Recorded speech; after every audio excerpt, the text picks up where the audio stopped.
국감뿐 아니라 내년 예산 심의 등의 분초를 다투는 현안이 국회에 산적해 있다며 즉각 국감 복귀를 촉구했다.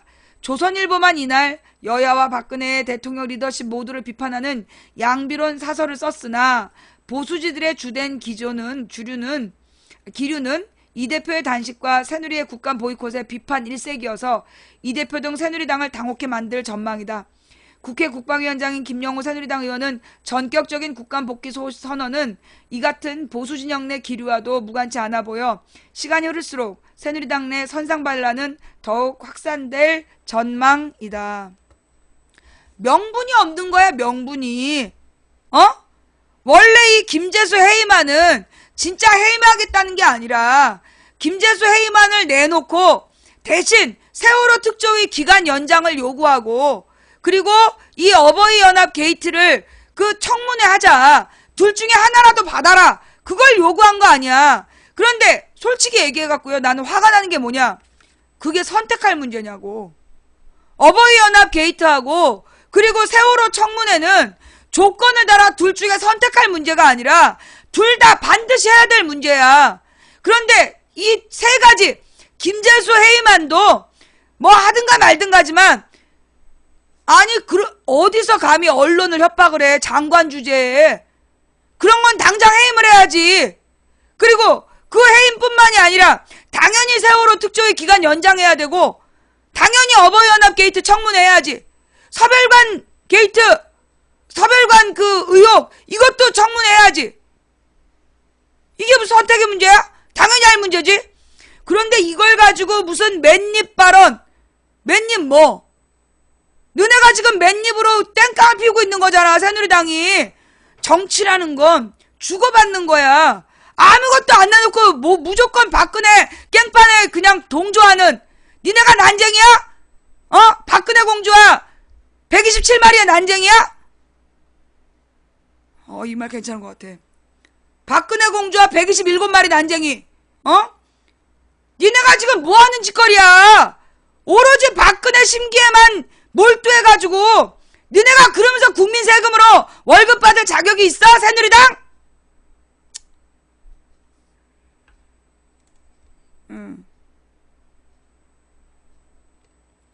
자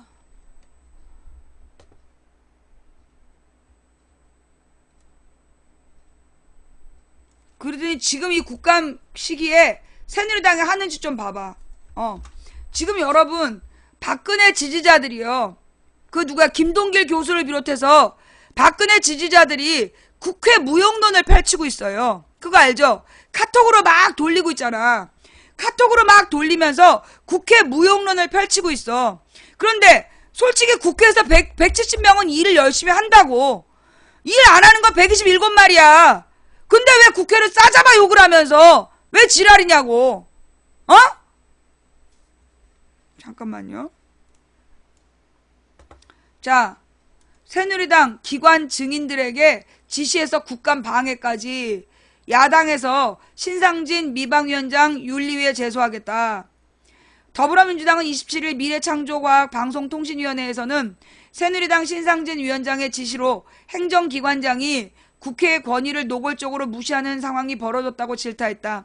이재정 더민주 원내대변인은 이날 오전 국회에서 브리핑을 통해 이같이 주장하며 구체적인 사례를 열거했다. 그는 당초 금일 오늘 미방위 국감 일정은 방송통신위원회를 포함한 3개 기관이 예정되어 있었다. 그런데 국감 예정 시간인 오전 10시가 이르도록 피감 기관장을 포함해 기관 증인들이 재석하지 않는 상황이 벌어졌다. 한마디로 자리에 와서 대기를 안 했다는 얘기야. 그러나 드러난 충격적인 사실은 새누리당의 신상진 위원장이 관련 상황을 유도하고 지시하였다는 것이라고 밝혔다. 그는 국감장에 불출석하고 국회 일정을 보이콧하는 곳에 더하여 기관장과 증인들을 추동하여 국회의 의사활동을 적극적으로 방해하는 것까지 불사하는 새누리당의 행태가 참으로 경압스럽다며 이에 동조해 국감장 복도에까지 나와 재석을 거부하고 버티는 최성준 방통위 위원장은 행정기관의 수장으로서의 권위를 포기했다고 질타했다.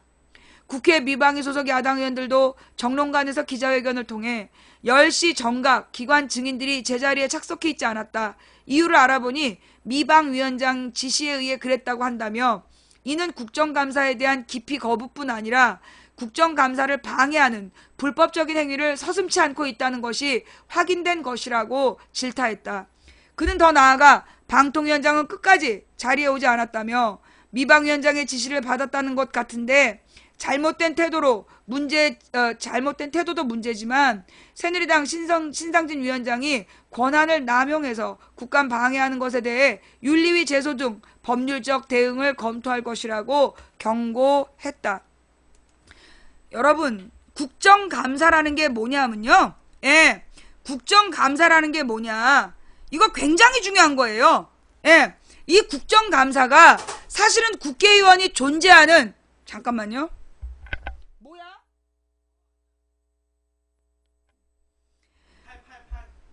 국정감사라는 게 국회의원들의 가장 중요한 임무예요. 원래 이제 우리나라는 대통령제잖아. 대통령제는 대통령에게 굉장히 막강한 권한이 있는 나라야. 그런 막강한 대통령과 국무부를 견제하도록 견제와 균형의 원리에 따라 그 대통령과 행정부를 감시하라고 존재하는 게 국회인 거예요. 그래서 국회가 이 대통령이 행정부라면 국회를 입법부라고 부르고, 그리고 입법부에서 하는 가장 중요한 일 중에 하나가 국정감사야. 한마디로 행정부가 무슨 짓을 하는지 감시해서 예산을 자를 거 자르고 더 줄 거 더 주고 그런 거 조정하라고 있는 게 국회의원이야. 그런데 지금 새누리당이 왜 저지랄을 할까? 왜? 지들도 쪽팔리니까. 지들도 쪽팔리는 거야. 아니 지금 국정감사 해봐. 국방위 열어가지고 지금 대한민국의 황교안과 박근혜가 얼마나 국방에 무능한지. 그렇잖아요. 올해 국정감사 지금 야당이 더 다수야. 이게 왜 작년하고도 또 다르냐 하면 지금 국정감사는 올해 총선에서 새로 야당이 170석 가까이 된 거야. 여당이 아닌 사람이 170석이야. 그러면 이 170석이 야당이기 때문에 그 상임위원회별로 야당이 더 많아. 그러면 야당의 발언권이 더 많아. 그러니까 국정감사를 하면 새누리당과 정부 여당이 뭘 잘못했는지 야당 의원들에 의해서 다 까발려지는 거야. 옛날에는 새누리당이 더 많았어요. 과반 이상이 새누리당이었기 때문에 지네 멋대로 할 수 있었던 거야. 170석을 새누리당이 차지하고 있으니 지네가 다수고 지들 멋대로 국회 일정을 잡고 지들 멋대로 변명하게 하고 그중에 소수의 야당이 힘겹게 싸웠단 말이야. 그런데 지금은 170석이 야당이야. 그러니까 이 야당 의원들이 전방위에서 자기 의무대로 강한 야당답게 국정을 감시하면 지네가 저길 못하는 거예요. 방어할 능력이 없는 거야. 예. 그러니까 지금 저것들이 저 지랄을 하는 거야. 나는 이게 단지 국회에, 단지 그 K재단, 미르재단 이것만 가지고 하는 건 난 아니라고 봐. 물론 그 뉴스 하나 찾아오세요. 김재수가 K미르재단과 연관이 있다. 지금 이 김재수 해임안과 K미르재단이 관심이 있는 거야. 관계가 있는 거야. 예. 잠깐만요. 요 기사 한번 보고 갈게요. 이거는 황교안이가 위증한 얘기고 여기에 그 둘의 관계가 나오나? 저기 좀 찾아보세요. 김재수가 있었던 무슨 AT라는 회사가 K미르재단을 주도했다. 그렇지. 요거. 예.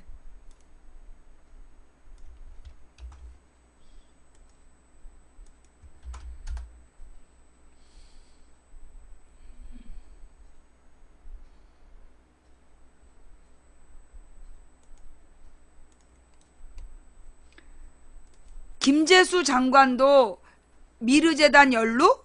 사장으로 있던 AT K밀 사업 주도. 이게 무슨 얘기일까요? 예. 김영권 더민주 의원 질의에 농림부 차관 답변. K밀은 AT가 하는 사업이다. 이게 무슨 얘기일까요? 미르와 K스포츠 재단 의혹으로 논란이 되고 있는 농림수산부의 K밀 사업이라는 게 따로 있는 거야. 이게 K밀이 K재단, 미르재단이 아니야. K밀이라 그래서 한국 음식을 표현하는 거야. K밀 사업의 미르재단 인사를 선정하는 것은 한국농수산식품유통공사, 즉 AT인 것으로 확인됐다. 당시 AT의 사장은 최근 국회에서 해임 건의안이 통과된 김재수 장관으로 김 장관이 해당 사업에 연관됐을 가능성이 제기됐다. 이준원 농림수산식품부 차관은 26일 국정감사에서 K밀 사업 홍보업체 선정을 위한 평가위원회에 미르 측 인사가 포함된 이유를 묻는 김영권 더불어민주당 의원의 질의에 AT에서 선정한 것으로 알고 있다고 답했다. 앞서 김영권 의원이 공개한 자료에 따르면 AT가 뭐라고요? 한국농수산식품유통공사.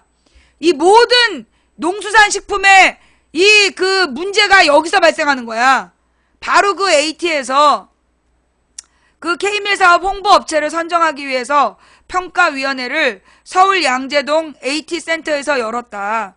김영권 의원이 공개한 자료에 따르면 지난 4월 8일 K밀 사업 홍보업체를 선정하기 위한 평가위원회를 서울 양재동 AT센터에서 열었는데 이 자리에는 AT 간부 2명과 농촌진흥청 연구관 그리고 미르재단 류한무게 문화기획팀장이 참석했다. 또 사업 자체를 농림부가 아닌 AT가 주도했다는 증언도 나왔다. 이 차관은 K밀 사업 홍보업체를 선정하는데 미르가 깊숙이 개입했는데 농림부가 다 모른다고 할 수 있냐는 김 의원 질의에 AT에서 실무적인 사업을 하고 있다라고 답했다. 사실상 AT가 사업 주체라는 것이다. 공교롭게도 이날 국정감사에 출석한 김재수 장관은 지난 8월 말 장관 내정대로 임명되기 전까지 AT 사장을 지냈다. 김 장관은 농촌진흥청장, 농림부 1차관을 지내고 2011년 AT 사장에 임명돼 5년 동안 사업을 주관했다. 자, 그럼 이 K밀 사업이 뭘까요? K밀 사업, 박 대통령이 직접 아이디어를 낸 것으로 알려져.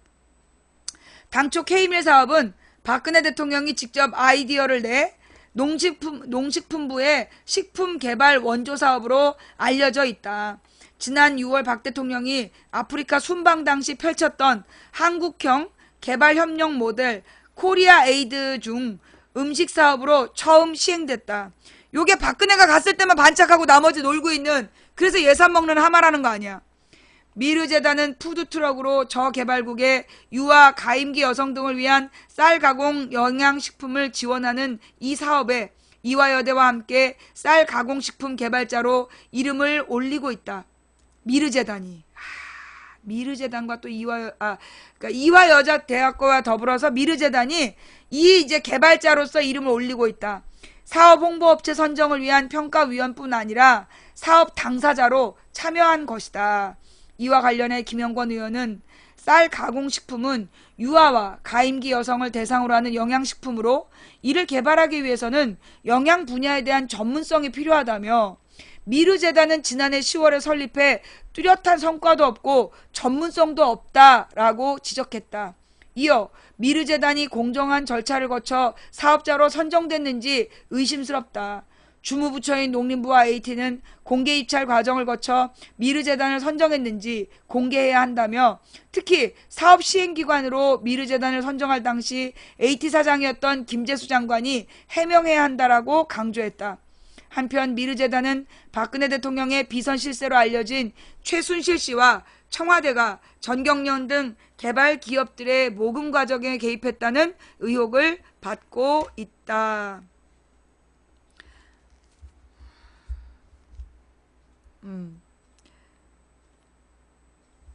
코리아 에이드 박 대통령 순방 때만 풀 가동, 이후 차량 운행률 급감.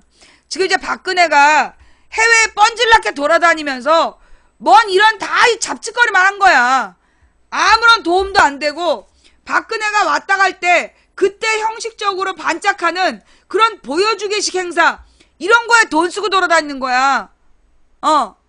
코리아 에이드 박 대통령 순방 때만 풀가동. 이후에는 차량 운행률 급감. K-팝, 비빔밥 등 사업 내용도 급히 현지화 선회. 이태규 보여주기식 급조된 사업 지원만 급조된 사업이라는 걸 자인한 꼴. 자, 이게 무슨 얘기일까요?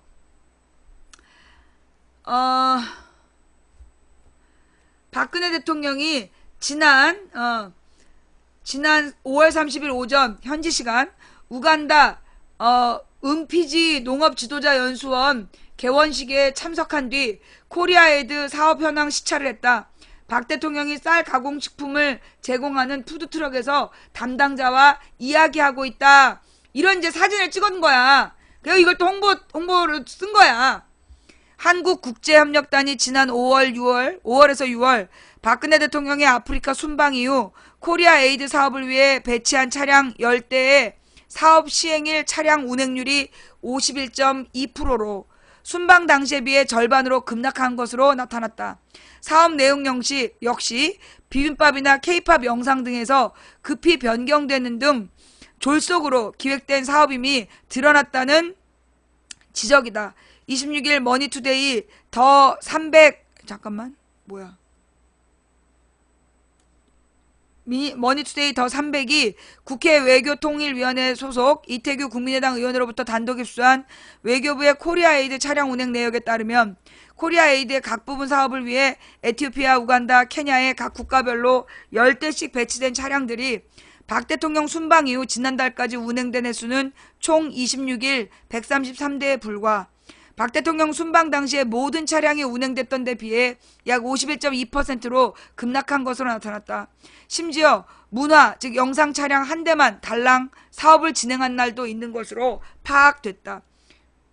그러니까 이게 이제 굶주린 우간다 국민들에게 K-팝을 보면서 위로를 받으라는 그런 고귀한 뜻이었다라고 우리가 억지로라도 한번 생각을 해볼 수도 있을 것 같기도 한데 부글부글 화가 나는 이유가 뭘까요? 코리아에이드는 외교부에서 아프리카 개발 도상국을 원조함과 동시에 한류를 전파하겠다며 박 대통령 아프리카 순방을 계기로 추진했던 이른바 한국형 이동식 원조 사업으로 트럭 등 차량을 통해 현지 주민들에게 진료나 식품, 영상을 제공한 사업이다. 그러나 참여연대 등 시민단체들은 코리아에이드가 개발도상국 스스로 지속가능한 경제발전을 이룰 수 있도록 기여하는 사업이라기보다는 수원국의 상황을 고려하지 않은 일회성 홍보 이벤트로 공적 개발원조 사업 취지에 맞지 않는다고 비판하며 폐기를 촉구했다. 외교부는 박 대통령의 순방 이후 사업계획을 다수 변경해 시민단체 등의 비판을 스스로 자인한 셈이 됐다. 외교부는 당초 에티오피아, 우간다, 케냐 3국의 보건, 즉 검진 차량 하나, 앰뷸런스 2개, 보건 차량, 그리고 음식, 조리 트럭 3개, 냉장 트럭 1대, 그 다음에 문화 차량, 영상 하나, 지원 차량 2대 등 총 10대를 월 1회씩 운영할 예정이라고 밝혔다. 그러나 일회성 사업이라는 지적에 사업 시행 중기를 월 1회에서 월 4회로 한국에서 1년 시행 이후 수원국으로 차량 등을 이관하려는 계획도 2년 시행 후 이관하는 것으로 변경한 것으로 드러났다. 이러한 사업계획 변경은 아무 공문이나 공식적 근거 없이 자체적으로 이루어졌으며 사업 추진단은 대통령 순방 이후 결정된 것으로 파악됐다. 당초 국제개발협력 계획에 반영돼 있지 않았던 박 대통령의 아이디어를 바탕으로 추진된 졸속 사업이라는 의혹이 확인된 셈이다. 야!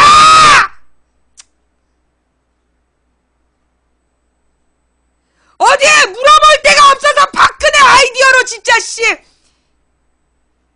머리 아파. 나 진짜. 또한 한국형 홍보사업이란 비판에 따라 비빔밥 등 한식을 현지 주민들에게 지급하고 K-팝, 한국영화, 평창올림픽 등을 상영하려고 했던 계획에서 세계보건기구 제작 보건 영상으로 한식 대신 현지식으로 변경한 것으로 나타났다. 야! 외교부는 코리아에이드 사업에 대해 타당성 조사도 실시하지 않은 채 재외공간과 코이카 현지 사무소 측으로부터 사업이 타당하다, 한국 ODA의 지속가능 개발 목표 달성에 기여할 것이다라는 형식적인 답변을 받아 진행한 것으로 드러났다. 이태규 의원은 박근혜 대통령 순방지국 직후 코리아에이드 사업 차량 운행률이 절반으로 떨어진 것은 예산과 인력은 한정돼 있음에도 박 대통령을 위한 일회성 사업이란 지적에 사업 횟수를 무리하게 늘렸기 때문이라고 지적했다. 이어 코리아에이드는 국제개발 협력 계획에 전혀 없었던 사업이 급조되었다는 점, ODA 사업이라며 한류 홍보를 하려고 해서 개발의 효과성, 책무성, 지속 가능성 같은 국제사회 기준에 맞지 않았다는 점에서 많은 지적을 받아왔는데, 이렇듯 급하게 사업을 변경한 것은 졸속 사업인 것을 자인한 꼴이라고 비판했다.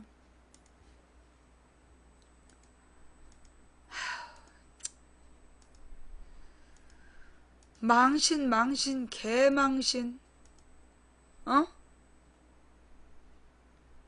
예. 미디어 몽구 가뭄 현장 박근혜 대통령이 떠난 자리. 저 몇 년 전 얘기 아니에요? 예. 이거 작년인가 재작년 얘기 아니야? 가뭄 현장? 가뭄 현장 얘기는 저 작년 얘기 아니에요? 예. 그 왜 또 지금 가뭄 때 쇼한 거 그네 떠나고 개판됐다는 거. 도대체 우리 국민을 뭘로 보냐고. 지금 대한민국 국민을 뭘로 보냐고. 자, 그러면요, 그 지금 문제가 되고 있는 최순실 게이트, 그 K재단 미르재단, 여기에 대해서 그 야당 의원들이 막 불러다가 야단치고 그랬던 영상은 없어요? 원래 오늘이 미르재단하고 K스포츠 거기 국정감사하는 거 아니야? 근데 거기에 대한 뉴스는 안 나와 있어요? 왜 이러는 거지? 그러니까 지금 이게 이정현이가 지금 단식 쇼를 해서 지금 오늘 원래 있었던 미르재단하고 K스포츠재단의 국정감사를 지금 막겠다는 거 아니야. 예.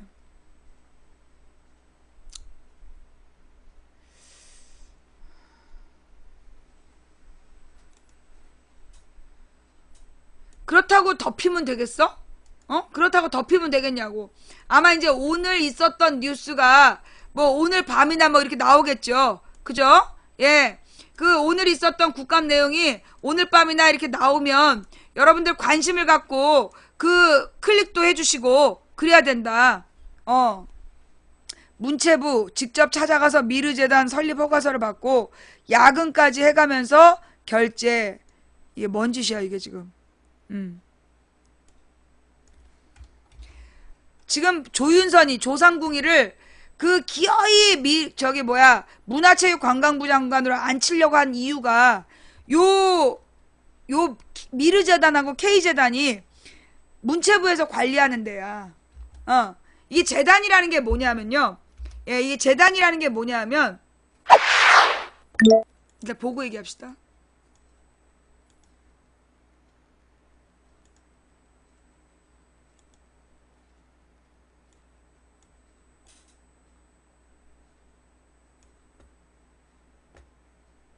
장관님, 우리 미르재단 관련 법인 설립 허가 업무 어느 부서가 담당하죠? 네? 저희 부처 내에서 말씀하시는 겁니까? 법인 설립 허가 업무 어느 부서에서 담당하십니까? 예, 문화예술과 관련된 곳은 1차관 서관에 아니, 담당 과가 어디냐고요? 죄송합니다. 제가 그건 잘 파악하지 못했습니다. 대중문화산업과입니다. 네. 대중문화산업과는 어디 있습니까? 저희 세종시 있죠? 예. 네. 대중문화산업과 직원들은 어디서 근무하고 있습니까? 세종시에서 근무하면서 필요할 때는 자, 미르재단 다니고 설립 허가는 있습니다. 대중문화산업과에서 담당을 하고 있고 여기에 직원들은 세종시 청사에 근무를 하고 있습니다. 미르재단 설립 허가 신청서는 어디서 접수가 됐습니까? 제가 나중에 보고 받기로는 우선으로 이메일로 접수가 되었고 실질적인 서류는 직원이 서울 출장을 와 있을 때 서울에서 전달을 받은 것으로 문체부 알고 대중문화산업관은 세종시에 있고 직원들은 세종시 청사에 근무를 하고 있습니다. 그런데 미러재단 설립허가 신청서는 광화문에 있는 문체부 서울 사무실에서 접수가 됐습니다. 예, 상식적인가요? 사전에 이메일로 먼저 접수가 됐습니다. 그런데 실질적으로 기명 날인한 서류를 받는 것을 서울에서 받았습니다. 그런 서비스를 하십니까? 문체부가? 서울까지 가서 설립허가서를 받아오기도 합니까? 이메일로 먼저 접수가 되고 출장 담당 직원이 출장을 와 있을 때 받을 수 있다면 받는 것은 가능하다고 예, 생각합니다만 2015년 10월 26일 담당 직원도 없는 문체부 서울사무소에서 법인 설립 허가 신청서가 접수가 됐습니다. 법인 설립 허가는 담당 부서를 직접 방문해서 접수하는 것이 상식에 부합한다고 생각을 합니다. 이상해서 제가 확인을 해봤더니 예, 법인 설립 허가 담당인 김모 주무관 10월 26일 오전 한류진흥사업 관련 업무회의로 서울로 출장을 갔었고 마침 정경련에서 법인 설립 허가 접수를 한다고 해서 서울에서 접수를 했다고 합니다. 보고받았죠? 요즘에는 이메일로 원칙적으로 신청 서류를 접수를 보고받았습니까? 먼저 한다고 이 합니다. 내용 보고받으셨나요? 제가 그 내용은 오늘 아침에 기사에 나온 걸 보고 어떻게 됐는지 경위를 파악해서 보고하라는 사후 보고를 받았습니다. 언론 보도 이후에. 이후 과정도 상식적이지 않습니다. 오후 5시경 김 주무관은 법인 설립 허가 신청서를 받고 저녁 8시 7분 문체부 나루 문서 등록 결제 시스템이죠. 결제 기한을 올립니다. 그리고 3분 후 8시 10분 세종시 문체부 본부에 있는 담당 사무관이 결제를 하고 이어서 8시 27분 담당 과장이 결제를 진행합니다. 야근까지 해가면서 담당 사무관과 담당 과장이 대기하고 있다가 결제가 일사불란하게 일사천리로 이루어집니다. 보고 계시죠? 이 일을 야근까지 해가면서 이렇게 일사불란하게 진행할 만한 사안인가요? 세종시에서 서울로 출장 오는 직원들은 야근을 하는 일이 비일비재하게 많이 아니 이렇게 있습니다. 담당 사무관 과장 그러니까 저 담당 주무관은 문체부 서울사무소에서 받아가지고 결제 시스템 올리고 나머지 담당 사무관 과장이 딱 대기하고 있다가 그것도 3분 17분 사이에 따따딱 결제하는 것 이렇게 서비스하는 거 맞습니까? 법인 설립 허가와 관련된 문체의 업무 관행이 이렇습니까? 의원님, 제가 그렇게 구체적인 부분에 관해서는 아직 내부의 업무의 형태나 이런 관례를 확인해 보지는 못했습니다. 제가 오늘 언론 보도 이후에 어떻게 서류를 받았는지에 관해서 다시 한번 확인해 보라고 하고 그 보고를 받았습니다. 문제는 이것만이 아닙니다. 오전에 출장이 있었다는 담당 김모 주무관은 12시 57분 오송에서 KTX를 탔습니다. 오전에 회의가 있었다는 것은 거짓말입니다. 그리고 10월 26일 당일 한류진흥사업 관련 업무회의를 주관했다고 하는데 누구와 어떤 회의를 했는지 기억이 잘 나지 않는다고 김 주무관은 이야기합니다. 견섭 직원이 회의를 주관했다는 것부터가 비상식적입니다. 견섭 직원이 회의를 주관하는 것 문체부에서는 그렇게 하고 있습니까? 의원님, 제가 그 부분에 대해서는 아는 바가 없습니다. 다시 확인하도록 확인해 하겠습니다. 보십시오. 김모 주무관은 오직 미러재단 아는 게 없는데 왜 그 자리에 앉았냐고. 서울까지 출장을 갔던 겁니다. 이게 저만의 억측일까요? 지금 이 방송을 보고 있는 국민들이 저 전재수가 억측을 부리고 있다라고 판단을 할까요? 국민들이 이것이 상식에 부합하는 것이라고 생각을 할까요? 의원님, 잠시만요, 장관님. 전자결제 과정에서 재단법인 설립에 필수적인 창립총회 회의록 첨부되지 않았습니다. 정관은 설립자 직인도 찍지 않은 문서 파일로 등록이 됐습니다. 시간이 의원님. 없어서요. 예, 다음 나머지 것들은 국정감사 때 다시 한번 여쭤보도록 하겠습니다. 자, 예. 조금 아까 보신 영상은요. 원래 원 영상의 그 음질이 너무 낮게, 소리가 적게 올라간 거라서 최대치였어요. 제가 최대치로 올렸는데 더 이상 올릴 방법이 없었고요. 자, 황교안의 미르 K재단 거짓말 들통났다. 위증으로 고발한다. 이게 무슨 얘기일까요? 더불어민주당은 27일 황교안 국무총리가 대정부 질문에서 신청 하루 만에 이루어진 미르 K스포츠재단의 초고속 승인에 대해 그런 사례가 많다며 특혜 의혹을 일축한 것과 관련 하지만 거짓이었다라고 질타했다. 기동민 더민주 원내대변인을 브리핑을 통해 이같이 말하면서 우리 당 김영주 의원이 문체부에 확인한 결과 지난 5년간 설립된 131개의 법인 중 하루 만에 설립이 허가된 곳은 미르와 K스포츠를 포함한 4곳에 불과하고 다른 2곳은 재승인이었다. 결국 특혜를 받은 곳은 미르재단과 K스포츠 2곳뿐이라는 얘기라고 반박했다. 그는 이어 정권의 비호와 공무원 조직의 눈치 보기가 없었다면 이런 비상식적인 일은 벌어질 수 없었을 것이라며 게다가 일부 대기업은 자체 규정까지 어기며 미르재단에 출연했던 것이 밝혀지고 있다. 그러니까 이 출연이란 말은 돈을 냈단 말이야. 이게 밝혀지고 있다며 거듭 특혜 의혹을 제기했다.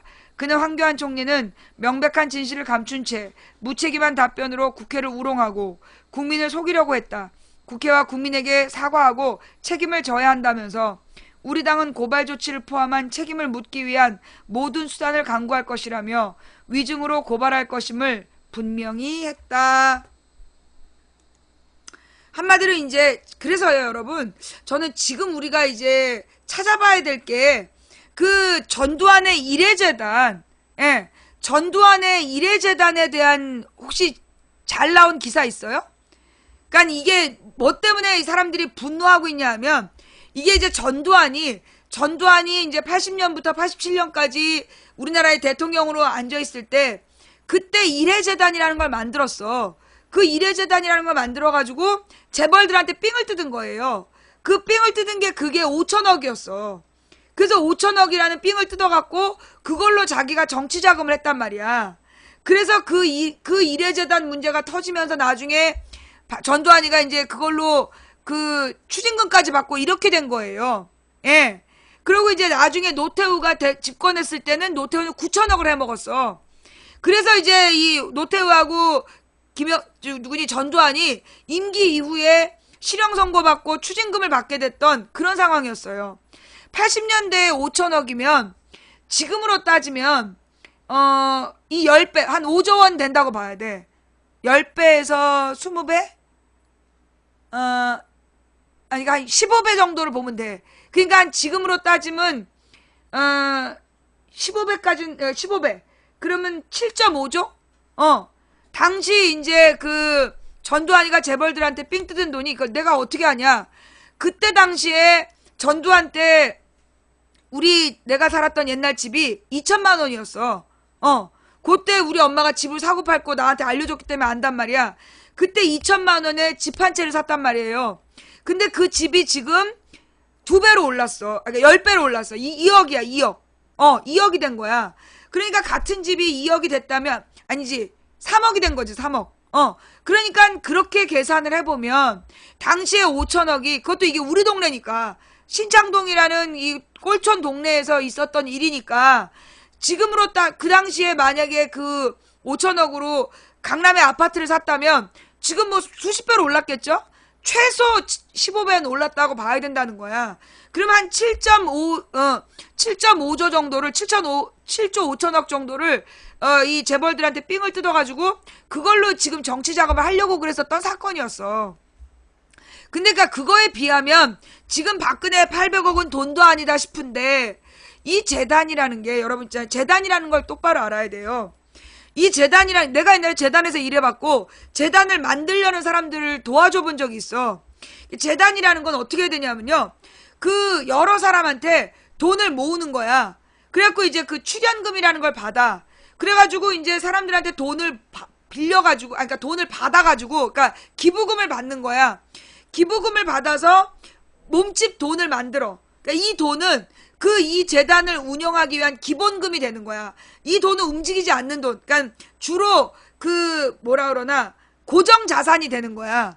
주로 고정 자산, 건물이라든가 뭐 이런 고정 자산을 두고 그 밖에 운영 재산이라는 걸 따로 받아.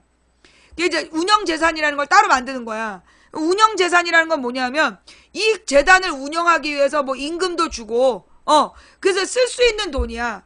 그래서 보통은 보통은 이제 돈을 받으면 한 80%, 돈을 다 모으면 80% 정도는 기본으로 이제 묻어두는 거야.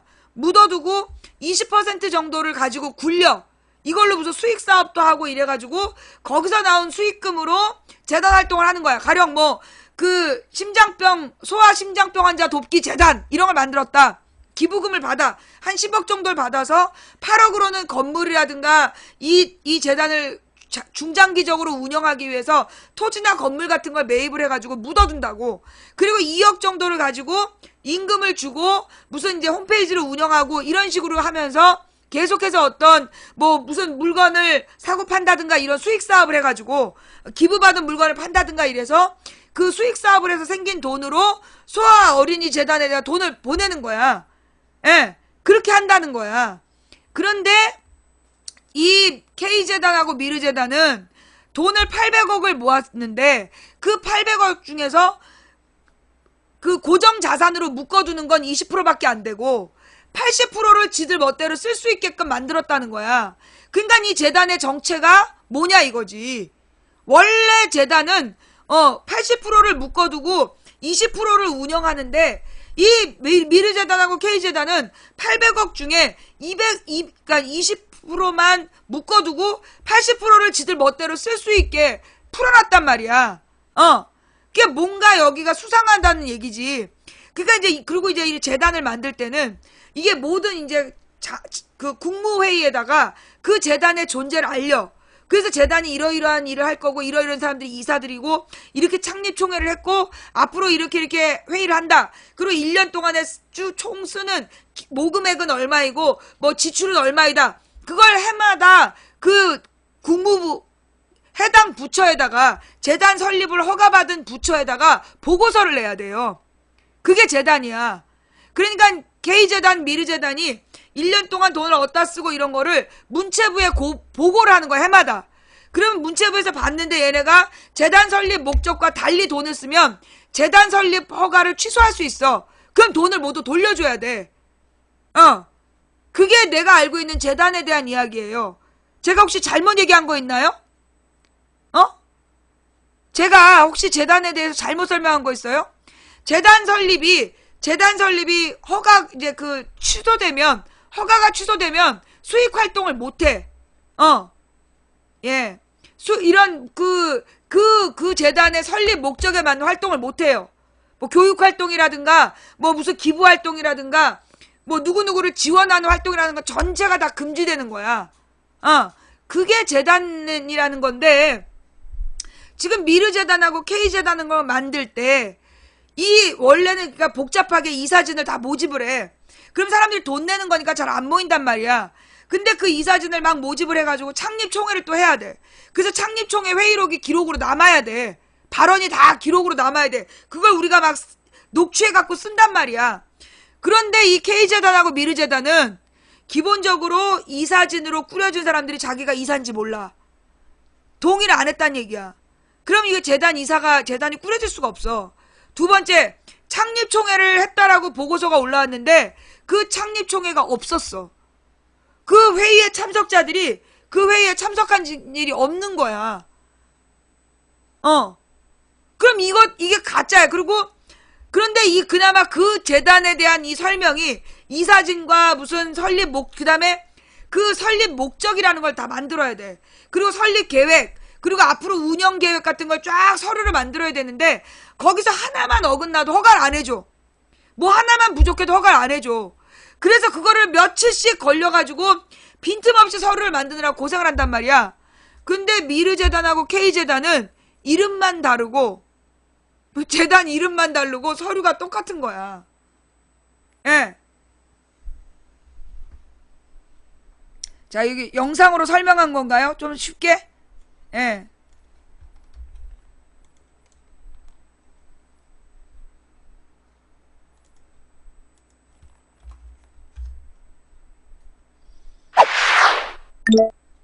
이번 사건은 오늘 한 언론에서 명명한 대로 이미 최순실 게이트로 불리고 있습니다.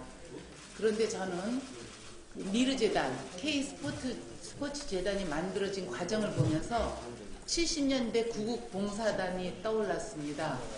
1975년 최태민이 만든 구국봉사단은 당시의 대통령 딸인 박근혜를 총재로 앉히고 온갖 전횡을 저질렀습니다.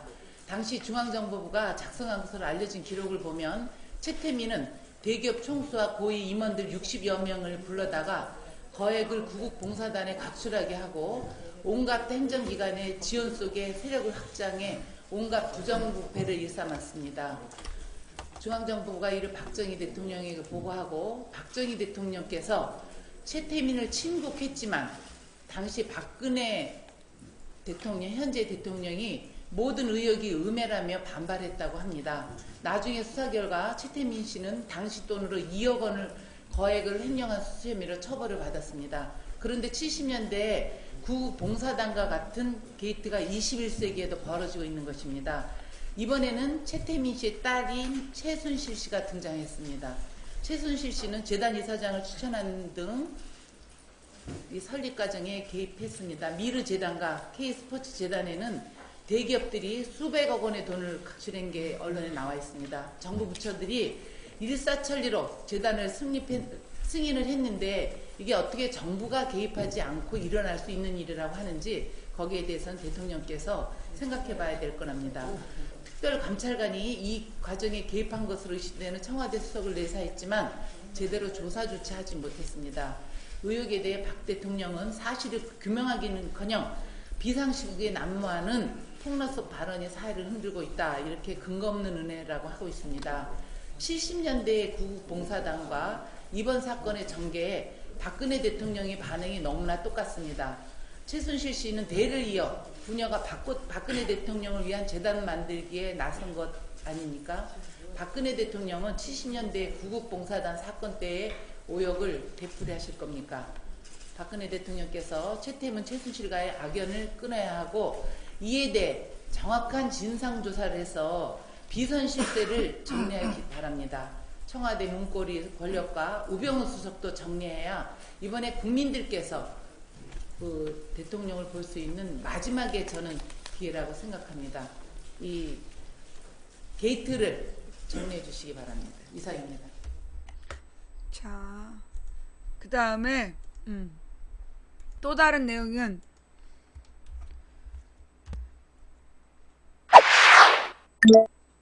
이번 사건은 아닌데? 오늘 한 요거 말고 그 한겨레 신문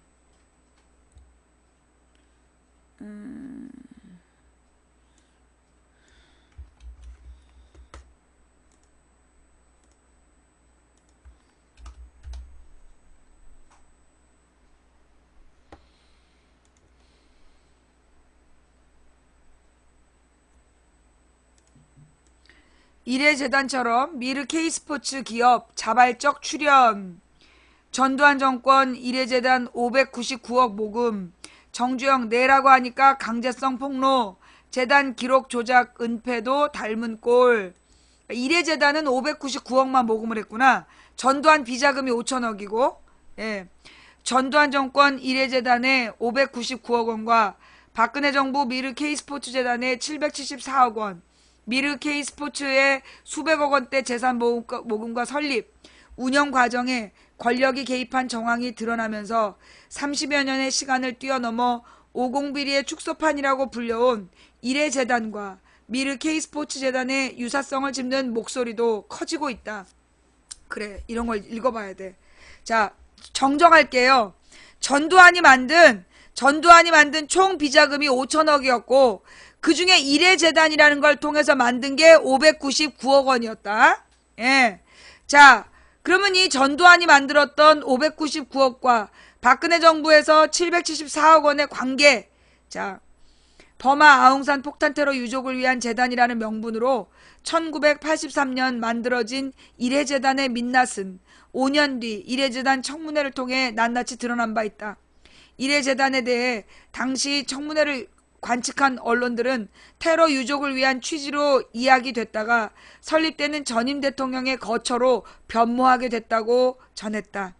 이래재단과 미르 K스포츠재단 모금 과정에 대한 공식적인 설명에는 동일하게 경제계의 자발성이 등장한다.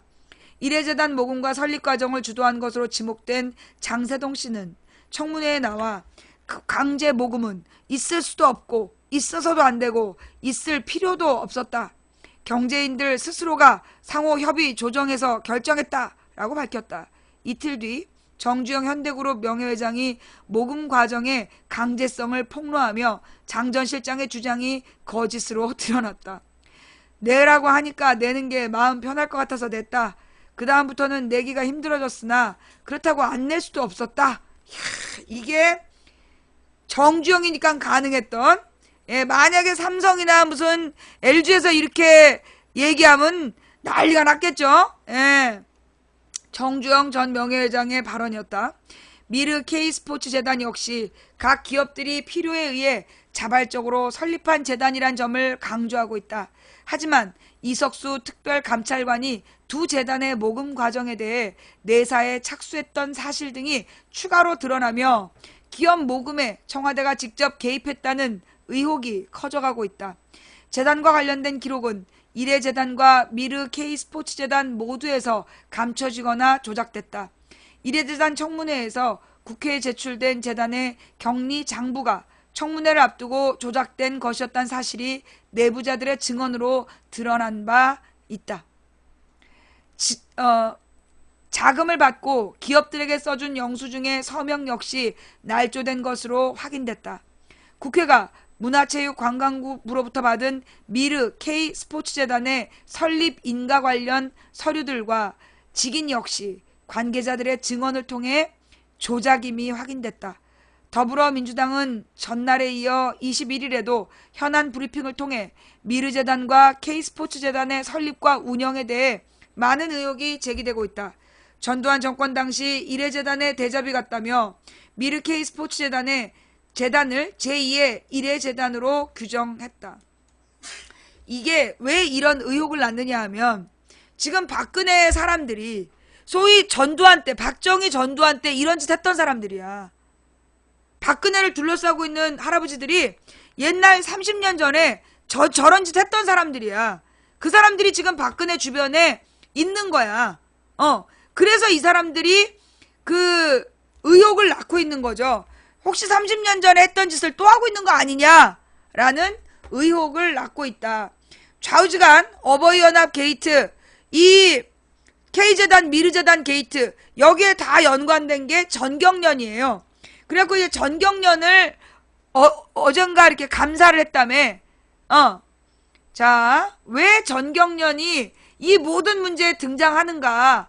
그리고 도대체 전경련이 노리는 게 뭘까?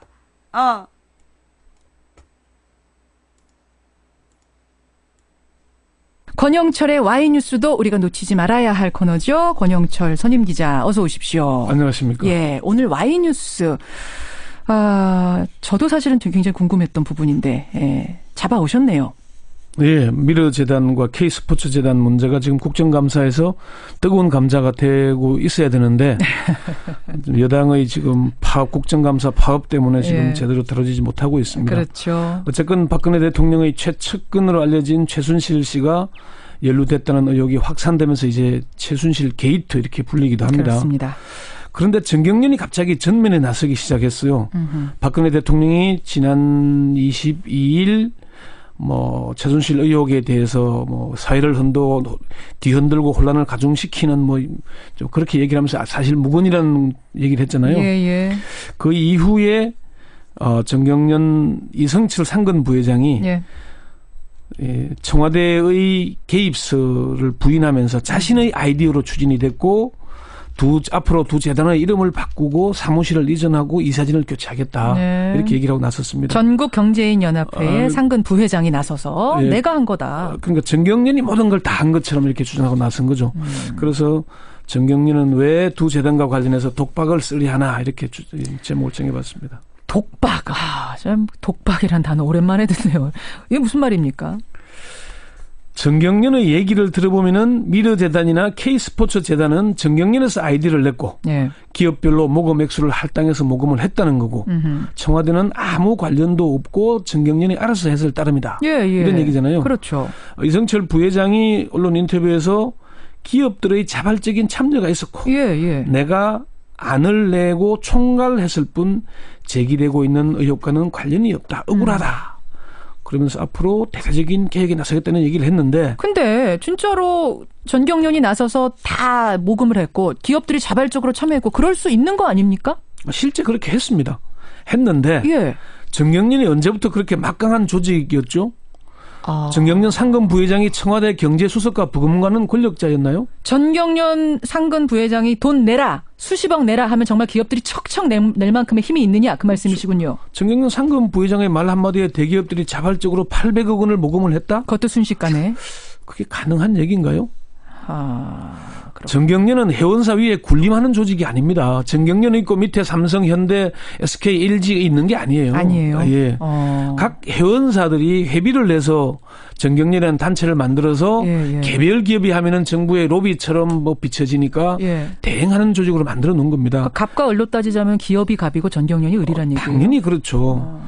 그래서 그런데 정경련이 모든 일을 했고 청와대나 최순실 씨는 아무런 관련이 없다고 없다. 나선데 이게 지난번 왜 어버이연합이 차명계좌로 수억 원을 정경련이 어버이연합에 보냈잖아요. 그랬죠. 그때도 정경련이 자발적으로 한 것처럼 그렇게 떠안았는데 그랬었어요. 이번에도 정경련이 모든 걸 했다고 떠안으려고 하니까 그래서 독박을 쓴다 그런 얘기 표현을 쓰는 겁니다. 그 전경련이 실제로 모금한 내용들 한번 네. 좀 살펴볼까요? 그러니까 잠깐. 지금 대기업들 낸 돈을 보면은 삼성이 토탈 두 재단에 낸 게 204억 원쯤 됩니다. 204억 원. 예, 그리고 현대차 그룹이 128억 원, 예. SK 그룹이 111억 원. 이런 등등을 납입하라고 하면은 대기업들이 금방 돈을 낼까요? 정경련 회장인 허창수 회장이 이끄는 GS 그룹은 8개 계열사로 쪼개기를 해서 26억 원을 냈거든요. 그래 차이가 많이 나네요. 예, 그렇죠. 예. 그런데 어떤 사례가 있냐면은 74개 건설사가 담합 입찰했다 그래서 예. 처벌을 받았는데 예. 사면의 대가로 공익재단을 설립하면서 2천억을 모금하기로 했거든요. 공익재단에 돈 좀 내라. 예, 근데 돈을 내기로 약정을 했어요.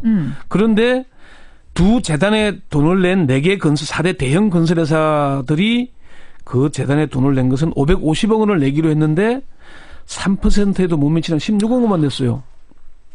그러니까 이게 돈 내라 한다고 척척척척 기업들이 내는 게 아니군요. 그렇죠. 그런데 이 지금 거기에 내기로 한 돈이 삼성물산이 150억, GS건설 150억, 디림산업 150억, 두산중공업 100억 원을 내기로 했는데 실제 돈을 안 냈거든요. 돈을 잘 안 낸다는 얘기입니다. 그렇군요. 그런데 청와대와 아무런 관련 없이 정경련이 돈을 내라고 한다고 순식간에 800억 원을 캐척했다? 대기업 관계자들에게 물어보니까 예. 정경련이 돈을 내라고 한다고 돈 낼 기업이 어디 있겠냐. 어디 있겠느냐. 한 대기업 고위 임원은 정경련 상근 부회장은 예. 회원사의 신분엄꾼 중의 신분꾼에 불과하다. 그렇게 얘기를 했습니다. 그러면요. 예. 권영철 기자. 결국 정경련이 아니면은 청와대가 배우다. 그래서 의혹이 나오는 건가요? 이 정도를 움직일 수 있는 사람은 그 정도 권력자다. 이런 의혹? 대기업들이 그렇게 신속하게 돈을 모금할 수 있었던 이유는 결국 청와대의 막강한 힘이 작용하지 않고서는 어렵다는 겁니다. 이성철 부회장은 안종범 경제수석 현 정책기획수석과는 자주 연락했다고 시인을 했죠. 예. 박근혜 정부 들어서 대기업에 대한 수사가 끊이질 않고 있습니다. 예, 예. CJ, 효성, 포스코, 롯데그룹에 이르기까지. 그렇죠. 그리고 국세청의 세무조사와 공정위 조사도 계속되고 있죠. 예. 대기업의 한 임원이 그런 얘기를 합니다.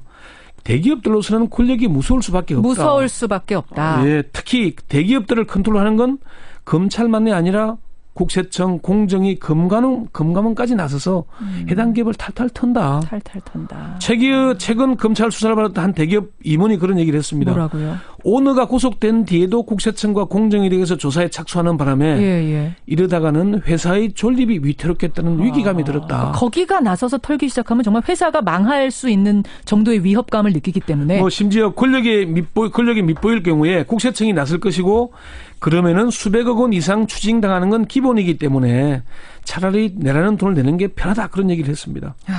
그러니까 지금 이런 얘기를 쭉 들으면서 퍼즐을 맞추다 보니까 아까 오늘 주제가 그거였잖아요. 전경련은 왜 독박을 쓰려 하는 것이냐. 네. 답이 좀 나오기도 하는데 왜 독박을 쓰려고 하는 거죠? 어쨌건 첫 번째는 형식적이긴 하지만은 전경련 회원사들이 돈을 냈고 전경련이 나서서 돈을 걷었으니까 예. 전경련이 바가지를 쓰는 게 순리에 맞기 때문에 공식적으로는 예, 그러네요. 맞기 때문일 것입니다. 두 번째는요. 근데 전경련이 사단법인으로서 순수 민간 경제단체잖아요. 그렇죠. 순수 민간 경제단체가 그런 힘은 없죠. 두 번째는 설립뿐 아니라 재단 개혁 또한 이른바 청와대 하명에 의한 것일 가능성이 높다는 거죠. 심부름꾼 중에 심부름꾼인 이성철 부회장이 두 재단의 이사장을 교체하고 재단 이름을 바꾸고 재단 사무실을 강남에서 여의도로 옮기고 이런 일을 할 권한이 없잖아요. 전경련 부회장이 그런 얘기를 하는 것은 내 위에 누군가 있다는 걸 오히려 내비치는 거다. 그럼 지금 이 상황조차도 그 후 의혹이 벌어진 그 후의 상황조차도 뭔가 하명에 의해서 대처가 이루어지고 있는 건 아닌가 이 말씀이세요? 그런 얘기죠. 그러니까 이 돈을 낸 대기업들이 이사의 의결이나 심의 등의 절차조차 제대로 밟지 않은 것으로 드러나고 있잖아요. 예. 그런 거고요. 세 번째는 국정감사를 앞두고 청와대 책임론을 가리기 위한 일종의 물타기가 아닌가. 물타기가 아니냐. 이성철 부회장은 기재위 농해수위 국정감사 증인으로 채택이 됐고 교문위 등 다른 상임위에서도 증인 채택을 기다리고 있습니다. 예.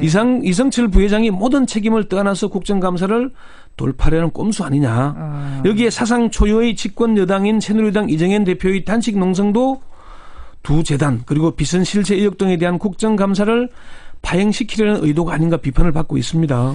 그래요. 예, 이석수 특별감찰관에 대한 사표 수리도 국정감사에 출석하지 못하도록 하려는 의도가 아닌가 하는 비판이 나오고 있는 비판 와중이고요. 나오고 있죠. 세 번째 이유도 있나요? 그게 세 번째 이유입니다. 세 번째 일종의 물타기. 이유입니까? 네. 자, 이제 이런 상황이라면 진짜 국감이 정말 제대로 됐었어야 되고요. 의혹이 많으니까 이게 의혹이라면 의혹 밝혀야 되고 네.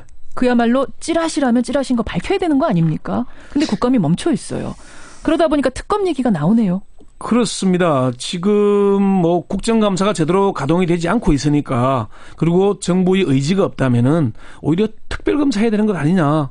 더불어민주당 우상호 원내대표는 청와대와 해당 부처 관계기관의 규명 의지가 없다고 판단된다면은 당내 태스크포스에서 본격적으로 문제를 다루겠다고 했고 국민의당 박지원 비상대책위원장은 박 대통령이 두 재단에 아무런 문제가 없다고 한다면은 국정조사와 특검으로 밝히면 그만이다 그런 얘기를 했습니다. 이석수 특별감찰관이 안종범 경제수석과 미르재단, K스포츠재단에 대한 감찰위에 사전 조사를 했었잖아요. 그렇죠. 그걸 포기한 게 아니고 보류했다고 얘기를 했거든요. 보류한 이유가 숙성이 덜 됐기 때문이라고 말을 했어요. 그 얘기는 무슨 얘기냐면은 아직 박근혜 정권이 1년 6개월 이상 남았는데 대기업들이 돈을 낸 사실을 순순히 불지 않을 거다. 그런 얘기를 한 거죠. 특별감찰관실의 사정을 잘 아는 한 중견 법조인이 그런 얘기를 합니다. 두 재단의 경우는 그냥 넘어갈 수는 없을 것이다. 기업 쪽에서 돈을 강제로 냈느냐 혹은 모금 과정이 얼마나 정상적이었느냐가 핵심이 될 것이다. 이 문제는 언제 터져도 터질 것이다. 언제 터져도 터질 그렇게 얘기를 했습니다. 미르재단, K스포츠재단.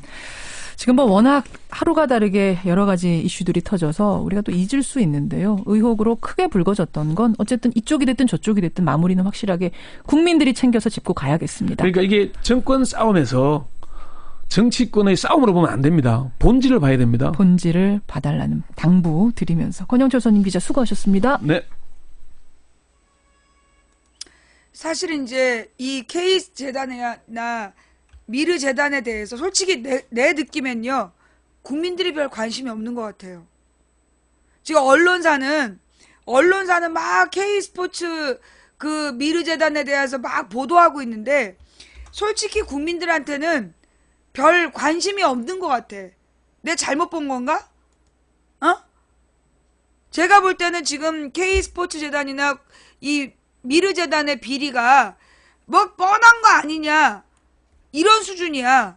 근데 지금 이제 막 K스포츠재단과 미르재단에 대해서 보도는 쏟아지고 있는데 솔직히 딱 이거다 싶은 그런 게 없는 거야.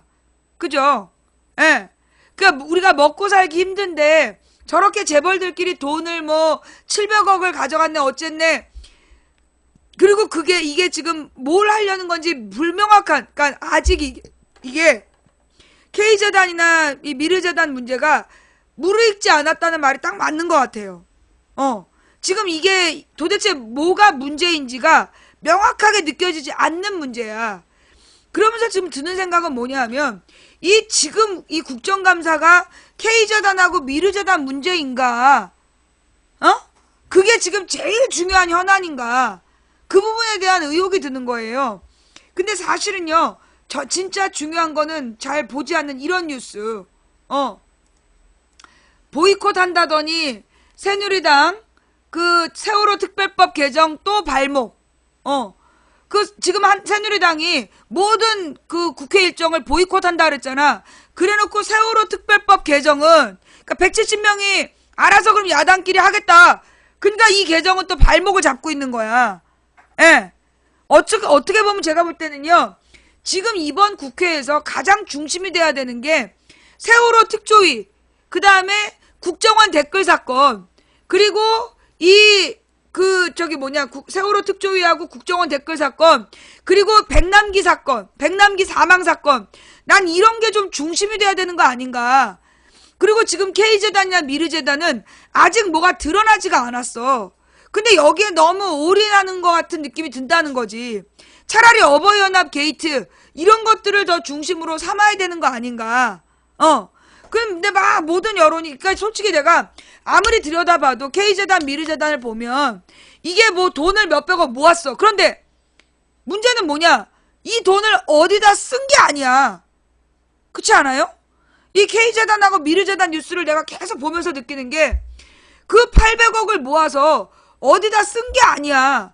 그러니까 이게 K재단, 미르재단을 우리가 막 언론이 보도하는데 왠지 그러니까 말이야, 너무 심각한 문제야. 뭐가 심각한데? 뭐가 심각하냐고. 근데 그럴 위험성이 있다. 그러니까 아직 이게 박근혜가 물러나서 그걸로 사적으로 착취한 것도 아니고, 지금 K재단, 미르재단 문제는 사실 이게 논점이 되기에는 아직 범행 의도만 있고 범행의 증거가 안 잡힌 사건이다. 그러나 세월호 특조위는 이건 명백한 놈들의 잘못이 있는 거잖아. 이제까지 세월호 청문회를 통해서 밝혀진 사실만 가지고 물고 늘어져도 이게 굉장히 큰 사건이란 말이죠. 근데 그 다음에 우병우 게이트, 지금 우병우의 국정농단 이런 거 이미 드러난 내용만 가지고 물고 늘어져도 우병우, 이석수 이런 게 되게 중심이고, 그러니까 앞으로 이런 내용들을 다뤄야 되는데 지금 이정현이가 단식하고 이러면서 진짜 중요한 세월호 문제라든가 우병우 게이트라든가 서별관 게이트라든가 이런 중요한 비리들에 대해서는 지금 한 발짝도 못 나가게 이것들이 지금 뭉개고 있는 거 아니냐. 그런 생각들이 좀 들고 있고요. 이 국정감사가 이제 난 시작이라고 봐요. 예, 지금 이제 국정 질문 중이야. 그러니까 국정 질문이라는 건 불러다가 이제 장관들 세워놓고 물어보는 거야. 그 다음에 이제 국정감사가 들어가면 좀 더 자세한 내용으로 얘네들의 업무에 대해서 들었다 놨다 할 수 있는 시기예요. 그게 9월부터 시작해서 11월까지야. 그리고 12월이 되면 예산안과 결산안을 심의하는 거예요. 그래서 이게 우리가 이제 국회 일정을 알고 있어야 돼. 그러니까 이제 지금 국정 질문 중이고 국정감사가 아직 시작되지 않은 거야. 그 국정 질문이라는 건 관련 장관들을 불러다가 질문을 하는 그런 상황이에요. 그러니까 이제 몇몇 사람들이 그 장관, 지금 좀 아까 전재수가 조윤선 불러다가 질문하고 있잖아. 그게 이제 국정 질문하는 거야. 그리고 이제 상임위원회별로 국정감사를 하면서 이거 뭔가 이상한데? 그러면 이제 담당 공무원 불러. 그래갖고 국정질의를 하는 거야. 상임위원회에서 야, 너 이거 이렇게 보고를 하고 있고 이렇게 활동했다는데 이거 진짜야? 가짜 아니야? 그럼 거기에 대해서 답변하는 게 국정질의. 그리고 국회의사당에서 둘 다 서가지고 이렇게 전재수가 조윤선한테 하듯이, 또는 이제 황교안한테 하는 거, 이런 걸 국정질문, 이런 걸 지금 하는 거야. 그리고 나서 그 국정감사 중에 그 의원들이 진짜 준비한 걸 터뜨리는 거예요. 진짜 준비한 걸 터뜨리는데 아직 제대로 시작을 안 했다고. 아직 제대로 시작을 안 했어. 그게 10월, 11월 2달 동안 벌어질 일이야. 근데 지금 내가 볼 때 이정현의 저 쇼는 국회에 대한 비웃음, 내가 딱 지금 느끼는 게 그래. 이제 방송을 정리해야 되는데 지금 이정현이 왜 저 단식 쇼를 하고 왜 새누리당이 저 말도 안 되는 개쇼를 하고 있냐. 이건 뭘 노리는 거냐면 국회 마비를 위해서, 국회에 대한 신뢰도를 떨어뜨리고 앞으로 국회가 진짜 국정감사를 하기 전에 지금 막 준비하고 있는 국정감사를 웃음거리로 만들기 위해서 지금 초장에 식초 뿌리고 있는 거 아니냐. 아직 시작도 안 했어. 국정감사가 아직 시작도 안 됐다고. 그런데 지금 국정감사에 준비하고 있는 의원들한테 지금 이정현하고 새누리당이 저 개쇼를 해가지고 진짜 중요한 문제들을 못 보게 하고 진짜 중요한 문제들을 못 보게 하고 국회를 웃음거리로 만들어서 국민들의 관심을 끄려는 거 아니냐. 저는 그런 생각이 지금 들어요. 예. 그리고 지금 K재단하고 미르재단은요, 제가 볼 때 내년 국감의 중심이 될 수밖에 없어. 근데 이제 내년이면 대선이란 말이야. 그러니까 내년 대선 앞두고는 사실 K재단, 미르재단, 지금 작년 10월에 만들어졌는데 1년 동안 아무런 활동이 없었어. 800억을 모아놓고 아무것도 한 게 없어. 뭐 하는 거냐? 왜 만들었냐? 그게 수상한 거 아니야? 내년 가을이 되면 이게 K재단, 미르재단이 진짜 뭐 하는 짓거리냐, 이게 문제가 될 수 있다. 근데 지금은 뭐가 터트리기에는 들리겠어. 아직 곰기 전에 빨갛게 있는 상태이지, 이게 노랗게 고름이 잡히고 노랗게 고름이 익어야 그 다음에 터트릴 거 아니야. 짜낼 거 아니야. 지금 나는 K재단, 미르재단은 좀 그런 상태인 것 같다. 도리어 우리 국민들의 눈과 귀를 이 언론들한테, 야, 우리는 이거보다 세월호가 더 궁금해. 지금 세월호 어떻게 되고 있는 거야? 우리가 너네 국회의원 만들어준 거 세월호 제대로 진상조사하라고 만들어준 거잖아. 그래서 세월호 문제에 대해서 더 관심 갖고 그쪽 의원들한테, 야당 의원들한테 지금 세월호 어떻게 됐냐? 이 부분을 우리가 더 많이 물어봐야 될 상황이다. 예. 국정감사 일정을 보이콧 중인 새누리당이 세월호 특별법 개정 논의에 대해서는 국회 선진화법을 이용해서 막아섰다. 지금 얘네들은 실제로 내가 볼 때 K재단, 미르재단보다 난 이걸 막는 게 더 우선이라고 봐. 지금 새누리당의 저 모든 저 작전은 실제로는 나는 이게 세월호를 막기 위해서다. 세월호에 대한 진상조사를 막기 위해서 지금 저 지랄을 하고 있는 거다라고 나는 봐. 왜냐하면 진짜 중요한 거거든. 이 모든 비리가 응축되어 있는 게 세월호기 때문에 지금 세월호 특별법을 개정하고 특조위를 연장하는 걸 막는 게 나는 쟤네들 쇼의 목적이라고 봐요. 예. 국회 농림수산식품부 해양수산위원회에서는 오는 27일, 오늘부터잖아. 세월호 특별조사위원회 기간 보장을 위한 세월호 특별법 개정안을 전체 회의에 상정할 계획이었다. 하지만 새누리당 위원들이 26일 안건조정위원회 구성을 요구하면서 어제 전체 회의 상정을 위한 논의가 지연됐다. 안건조정위원회는 국회 선진화법 관련 국회법 조항에 규정돼 있다. 국회법 57조 2항은 위원회는 이견을 조정할 필요가 있는 안건을 심사하기 위해 제적위원 3분의 1 이상의 요구로 안건조정위원회를 구성하고 대체 토론이 끝난 후 조정위원회에 회부한다고 규정한다. 조정위원회의 활동기간은 구성일로부터 90일이다. 지금 세월호에 대해서 앞으로 90일 동안 안건 조정을 해야 된다고 묶어둔 거야. 새누리당이. 해당 조항은 상임위에서 과반수 여당이 법안을 날치게 하고 야당이 이를 몸으로 막는 관행을 막기 위해서 도입됐다. 하지만 이번 경우는 여소야대 전국에서 야당이 도입을 주장하는 세월호 특별법 개정안 처리를 막는 데 사용된 셈이다. 제적의원 3분의 1 이상이면 안건조정위원회 구성을 요구할 수 있기에 새누리당 의원들의 요구만으로도 충분히 구성이 가능하다. 문제는 특조위가 9월 30일이면 강제 해산당할 처지라는 점이다. 안건조정위원회 심사를 거치는 90일 동안 특별법 개정안을 처리할 수 없으니 이후 논의하면 특별법 개정안은 무용지물이 된다. 새누리당은 앞서 9월 6일 농해수위 전체회의에서도 위성권 더민주 의원이 발의한 세월호 특별법 개정안을 안건조정위원회에 보냈고 9월 21일 회의에서는 박주민 의원이 발의한 특별법 개정안을 또 안건조정위원회에게 보냈다. 이처럼 새누리당은 김재수 장관의 해임 건의안에 반발해 국정감사를 비롯한 국회 일정을 보이콧하면서도 세월호 특별법 개정안 통과는 막아서고 있다. 얘네가 이게 지금 제일 중요한 건 세월호야. 일사불란하게 지금 세월호의 진상이 드러나지 않도록 지금 최선을 다하고 있는 거예요. 더민주 농해수위 의원들은 26일 성명을 내고 국정감사 등 재반 의사 일정에 참석하지 않으면서도 세월호 법안이 상정되기도 전인 오늘 새누리당의 의도적인 세월호 특별법 개정 저지 행위를 용납할 수 없다며 새누리당은 세월호 선체 인양을 앞둔 시점에서 더 이상 세월호 참사의 진실을 덮으려는 행위에 몰입하지 말고 세월호 진상규명의 선체 조사를 위하여 특조위 활동을 보장해주는 특별법 개정에 적극 협조할 것을 강력히 촉구한다고 밝혔다. 이재정 더민주 원내대변인 역시 26일 브리핑에서 오늘 새누리당 농해수위 의원들은 국정감사에는 참석조차 하지 않으면서 세월호 특별법은 안건조정위원회에 회부했다며 이게 진짜야.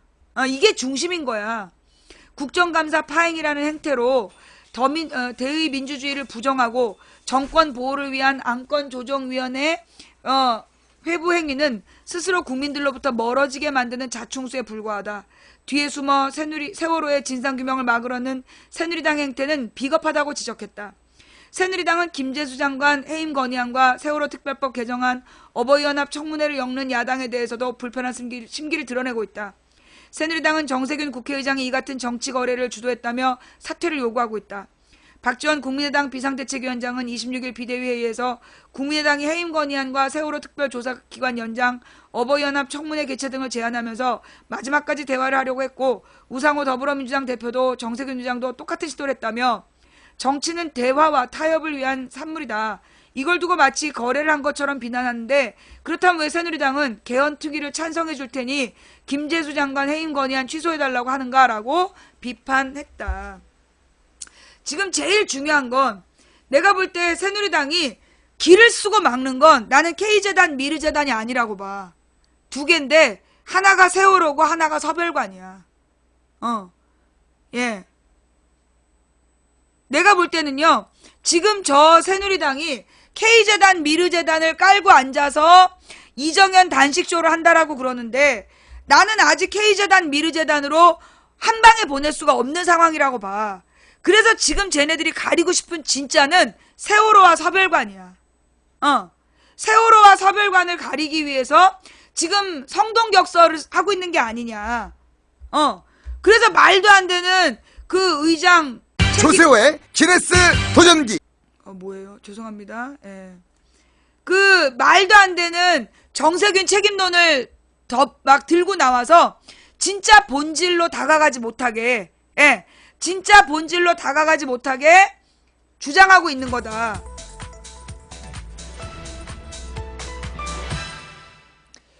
팩트 체크를 시작하겠습니다. 팩트 체크의 본령, 즉 정치인의 발언은 사실에 근거한 것인가? 오늘 주제는 이겁니다. 의사과장이 김도욱 원내 수석 부대표에게 전달한 종이 한 장. 이것이 바로 의사일정 협의라는 궤변을 계속 늘어놓고 있는 겁니다. 이건 종이 쪽지 전달이지 협의가 아닙니다. 예, 새누리당이 정세균 국회의장의 국회법 위반을 주장하면서 제시한 이유 중에 하나입니다. 새누리당과 협의 없이 의사일정을 잡아서 김재수 장관 해임 건의안을 처리했다라는 것인데 저희가 과거 헌법재판소 결정문을 통해서 분석을 해봤습니다. 오대영 기자가 나와 있는데요. 협의를 했느냐 안 했느냐 이게 핵심이죠? 그렇습니다. 예. 9월 23일, 24일 어떤 일이 있었는지를 면밀히 한번 보겠습니다. 예. 23일에 김재수 장관 해임 건의안이 본회의에 올라왔는데 그날 본회의는 24시, 그러니까 자정이 지나면 본회의가 끝나게 됩니다. 그래서 24일로 넘어가게 되는데 넘어가려면은 8차에서 9차로 바뀌었잖아요. 예. 차수 변경, 일정 변경이 있어야 됩니다. 그래서 통과가 됐는데 문제는 저 일정을 변경하는 권한이 누구에게 있느냐, 이게 문제였거든요. 예. 현재 국회법에 이렇게 나와 있습니다. 의장이 각 교섭단체 대표의원과 협의하여서 필요하다고 인정할 때 의장은 회계 의사 일정 일부를 변경할 수 있다. 이렇게 돼 있죠. 예. 그 정진석 원내대표가 종이 한 장이라고 얘기한 거. 그러니까 사전적으로 협의는 의논이 아니냐. 그러니까 따라서 종이 한 장 해놓은 건 그건 아니다. 이런 얘기고요. 그러니까 서면으로 의사 일정을 전달한 것이 협의냐. 이거에 대한 답을 좀 찾아봐야 될 것 같습니다. 그렇습니다. 일단 정진석 원내대표의 입장은 들어보셨고요. 우상호 더민주 원내대표의 반박 논리가 이겁니다. 그게 협의다. 의장이 의사 전달을 하는 과정 자체가 협의다. 그러니까 종이를 보내든 팩스를 보내든 협의다라고 주장을 하고 있는데 누구의 말이 맞는지를 판단하기 위해서 가장 정확한 방법은 헌법재판소의 결정입니다. 총 3가지 사례가 있었는데요. 우선 2010년 가보겠습니다. 자, 이렇게 양당의 입장이 나왔는데 첫 번째, 국회법 절차와 국민적 합의에 맞지 않아서 무효다. 그리고 다수결의 원칙에 의해서 결정하는 것이다. 왼쪽이요. 바로 민주당에서 했던 얘기고요. 오른쪽이 한나라당의 입장입니다. 이건 뭐 그러니까 당 이름을 빼놓으면 어느 당이 얘기한 건지 헷갈릴 정도로 지금하고 반대죠. 입장만 바뀌면 이렇게 얘기를 한다 그런 얘기죠. 네, 이게 불과 6년 전의 일인데 왜 이런 입장들이 나왔느냐? 당시에 아랍에미리트 연합 파병 동의안 처리가 있었습니다. 이게 처리는 됐죠. 박희택 국회의장이 의장 맡고 있었고요. 민주당에게 전화와 팩스를 통해서 일정을 통보했습니다. 민주당이 당시에 이거는 협의가 아니다 이렇게 얘기하면서 헌법재판소에 권한쟁의 심판을 냈는데 이게 결정됐습니다. 이렇게요. 협의의 개념은 의견의 교환 수렴 절차인데 다양한 방식으로 이루어질 수 있고 결정은 종국적으로 국회의장이 한다. 이렇게 되어 있습니다. 지들이 해서 판결 국회의장한테 받아냈네. 상당한 힘을 실어준 것이다 이렇게밖에 볼 수가 없는데 왜냐하면 전화로 통보한 것도 협의로 본다는 그런 의미잖아요. 그렇습니다. 결국 이제 협의 방식의 최종 결정은 국회의장의 권한이다 이렇게 봤다는 얘기인가요? 헌재에서? 맞습니다.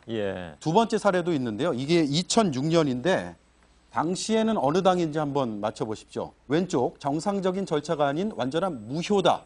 오른쪽 다른 정당이 합의에 처리하면 날치기고 한나라당이 참여하면 아니냐. 자, 한나라당이 나왔으니까 답은 나왔네요. 왼쪽은 한나라당, 오른쪽이 열린우리당이었습니다. 2010년에는 또 이렇게 입장이 서로 바뀐 건데 당시 무슨 일이 있었느냐. 2006년 사학법 개정안 처리가 됐는데 김원기 열린우리당 출신이죠. 의장이 한나라당에게 의사 일정을 통보를 하면서 서면으로 전달을 했습니다. 당시에는 또 한나라당이 이거 협의가 아니다 라면서 헌재에 권한쟁의 심판을 청구했는데 결과가 이렇게 나왔습니다. 첫 번째, 반대하던 한나라당과의 협의는 실질적인 의미가 없는 상황이다. 두 번째, 한나라당과 직접 협의 없이 의사 일정 변경하였더라도 위반으로 보기 어렵다. 따라서 국회법 77조 위반으로 보기 어렵다라는 건데 당시에 한나라당 의원들이 본회의장에 와 있었다는 점도 헌재 판단의 요인이 됐습니다. 반대할 게 불보듯 뻔한 상황에서 협의를 안 했다고 문제되지 않는다. 이건 어떻게 받아들일지 모르겠는데 그걸 요즘 같은 상황으로 또 치환해서 적용을 하다 보면 어떤 답이 나올지 대충은 알긴 알겠습니다만 이게 좀 극단적으로 말하면 협의가 없어도 무방하다 이렇게 본 결론이네요. 이거는.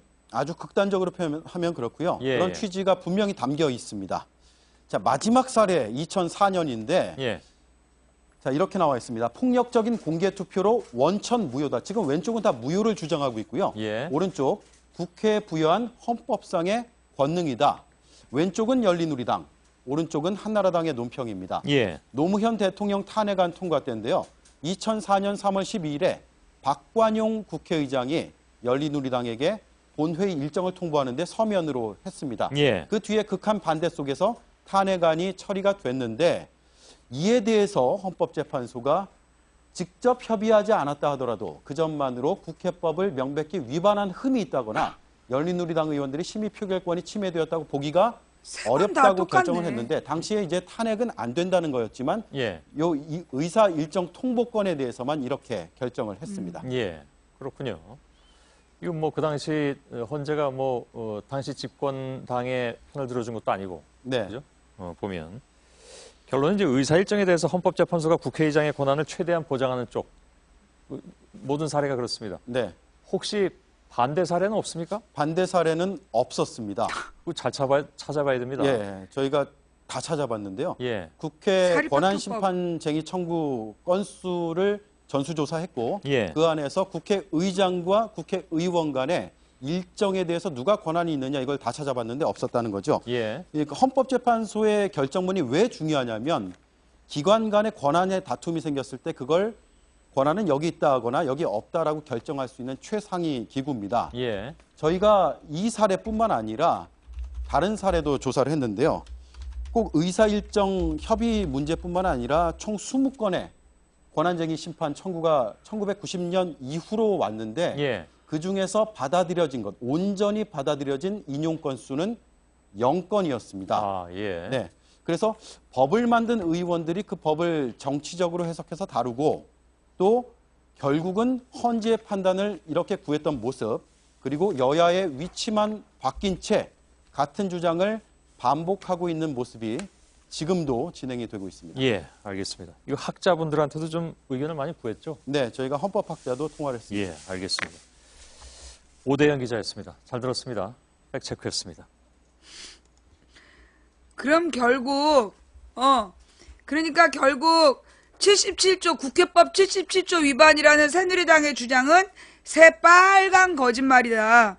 이제 중계방에서 이런 말이 나왔어요. 뼛속까지 치질함과 이기주의의 극치 개누리. 그렇죠. 예.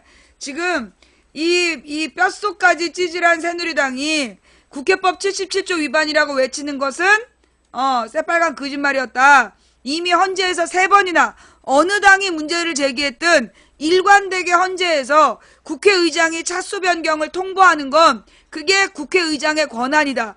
저 오선 의원이 모르겠어? 말 같지도 않은 개뻥을 치면서 지랄 연병을. 그러니까 동아일보, 중앙일보, 문화일보에서도 정신 차리라는 거 아니야, 새누리당더러. 자, 그런데요, 세월호 얘기. 해수부, 세월호 특조위 활동 기한 고의적으로 왜곡한 정황이 드러났다. 법제처에서 과거에 위원회 구성된 날부터가 존속기간이다 라는 해석을 낸 적이 있다는 얘기야. 그러니까 세월호 특조위의 주장이 맞다는 거예요. 세월호 특조위가 구성된 날로부터 1.5년을 해야 된다. 근데 지금 정부에서는 그해 1월 1일부터가 특조위 기간으로 봐야 된다는 개소리를 했다는 거야. 예. 해양수산부가 4월 16일 4.16 세월호 참사 특별조사위원회에 오는 30일로 위원회 활동기간이 공식적으로 종료된다고 통보했다. 하지만 여전히 특조위 활동기간 둘러싸고 논란이 되고 있다. 특히 특조위 활동기간 관련 내용이 명시된 세월호 특별법을 해수부가 자의적으로 왜곡 해석해서 적용하고 있다는 정황이 속속 드러나고 있다. 법제처는 과거의 유권 해석에서 위원회가 구성된 날 이에 따르면 세월호 특조위의 주장이 타당하다. 특조위에 따르면 해수부는 26일 오후 공문을 보내서 4.16 세월호 참사 진상규명 및 안전사회 건설을 위한 특별법 49조에 따라 위원회의 활동 종료 후 3개월간 사무처가 위원회의 잔존 사무를 처리하게 된다고 전했다. 특조위 활동 기한을 두고 정부와 특조위 간에 이견이 있었지만 정부는 6월 31일 조사활동 종료로 보고 이후 석 달을 조사보고서 작성 기간으로 간주했다. 이에 따르면 오는 30일의 특조위 활동은 사실상 끝난다. 하지만 특조위는 여전히 내년 2월까지 활동 기간을 보장해야 된다는 입장이다. 이처럼 양측 입장이 다른 이유는 세월호 특조위 활동이 시작된 시점에 대한 해석이 다르기 때문이다. 특조위는 위원회가 구성을 마친 날인 15년 8월 4일부터라고 주장하고 있다. 세월호 특별법 제7조에도 위원회는 그 구성을 마친 날부터 1년 이내 활동을 완료해야 한다고 명시돼 있다. 하지만 정부는 특조위 활동 기간을 특별법 시행일인 2015년 1월 1일부터라고 주장하고 있다. 이와 관련 법제처의 과거 유권 해석을 보면 특조위 주장이 타당하다는 분석이 나왔다. 정부의 입법을 총괄 조정 지원하는 행정기관인 법제처는 세월호 특조위 활동기간 논란과 관련한 과거 사례를 두고 법 시행일이 아니라 위원회가 구성돼 운영을 개시한 날을 위원회 활동 시작일로 해석해온 것으로 나타났다. 27일 국회에 농림축산식품해양수산위원회 소속 더불어민주당 이계호 의원에 따르면 법제처는 지난 14년 10월 6.25 전쟁 남북 피해 진상규명 및 납북 피해자 명예회복위원회 존속기간에 대한 질의에 위원회가 구성되어 운영을 개시한 날은 2010년 12월 13일이라며 바로 그날이 위원회의 존속기간의 기산일이 된다라는 유권 해석을 내렸다. 아니 그러면 6.25 전쟁 납북 피해자 진상규명 일정은 위원회 구성부터 되고 세월호는 안 된다는 얘기야? 웬 개소리야? 네가 하면 로맨스고 남이 하면 불륜이냐? 위원회 구성 근거가 된 6.25 납북 피해 진상규명 및 납북 피해자 명예회복에 관한 법률은 2010년 3월 26일 제정돼서 같은 해 9월 27일부터 시행됐다. 하지만 실제 위원회 활동 기간은 위원회가 구성된 이후부터 시작된다는 게 법제처 해석이다. 이외에도 제주 4.3 사건 진상규명 및 명예회복에 관한 특별법 시행일은 2000년 4월 13일이었지만 위원 임명이 2000년 8월 28일에 마무리된 데 따라 존속기간의 시작일은 8월 28일이었다. 일제강점하에 친일 반민족 해결 진상규명에 관한 특별법의 경우에도 시행일은 2004년 9월 23일이었지만 존속기간 시작일은 그로부터 2년 뒤인 2006년 7월 13일이었다. 이 의원은 법제처의 유권 해석은 법 시행이 세월호 특조위 존속기간의 기산일이라는 정부의 주장이 억지라는 점을 분명히 보여주는 공식 사례라며 세월호 특조위 존속기간 기산일은 상임위원회 5명을 포함한 위원 17명이 모두 임명되고 예산 배정까지 마무리된 2015년 8월 4일로 보는 것이 타당하다고 주장했다. 해수부는 법제처에 법령 해석을 요청했다가 돌연 취소, 이후 자의적 판단으로 세월호 특조위 강제 해산을 시도, 해양수산부 규제개혁 법무담당관 관련입니다. 4.16 참사 진상규명 어쩌고저쩌고 특별법 제6조 7조 및 부칙에 대해서 귀처에 제출한 법령 해석 요청을 철회하오니 조치하여 주시기 바랍니다. 끝. 그러니까 법령 해석을 요구했다가 철회한다라는 공문을 보내고 끝났네요. 문제는 해수부가 이러한 법제처의 법령 해석을 받지도 않고 자의적으로 판단해서 세월호 특조위를 강제 해산시키려고 한다는 것이다. 특히 정부가 특조위 활동 기한에 대한 법제처 해석 의뢰를 돌연 취소한 것으로 드러나면서 고의로 법제처의 유권 해석을 외면한 게 아니냐는 의구심도 커지고 있다. 농해수위 소속인 더민주 김현권 의원에 따르면 해수부는 지난 2015년 2월 2일 세월호 특별법에 따른 특조위 활동 기간 및 위원회 임기 종료일을 명확히 파악하기 위해 법제처의 법령 해석을 의뢰했다. 관련 특별법 조항은 6조와 7조 및 부칙 3조의 3조이다. 이에 법제처는 같은 해 2월 16일 해수부의 해당 안건에 대해 법령 해석 심의위원회 개최 안내 및 참석 요청 공문을 보내 사무관 이상의 소속 직원 또는 관계인이 출석할 것을 요청했다. 하지만 해수부는 2월 24일 법령 해석에 대해 추가로 검토한 내용이 있다며 법령 해석상 심의위원회 심의를 보류해 줄 것을 법제처에 요청했다. 그로부터 한 달 뒤 3월 30일 최종적으로 법제처의 법령 해석 요청을 철회했다. 갑자기 법령 해석 요청을 처리한 이유에 대해 해수부는 소관 부처로서 특조위 활동 기간이 특별법에 명확하게 규정돼 있어서 법령 해석이 필요하지 않다고 판단해 처리한 것이라고 밝혔다고 김 의원은 전했다. 특별법 해석을 두고 첨예하게 갈등을 빚고 있음에도 불구하고 이를 외면한 셈이다. 김 의원은 특조위 활동 시작 시점에 대해 논란이 있었고 주무부처의 자의적 판단이 아니라 명확한 해석이 무엇보다 중요하다며 해수부가 법령 해석 요청을 처리한 데에 대해 문제를 제기했다.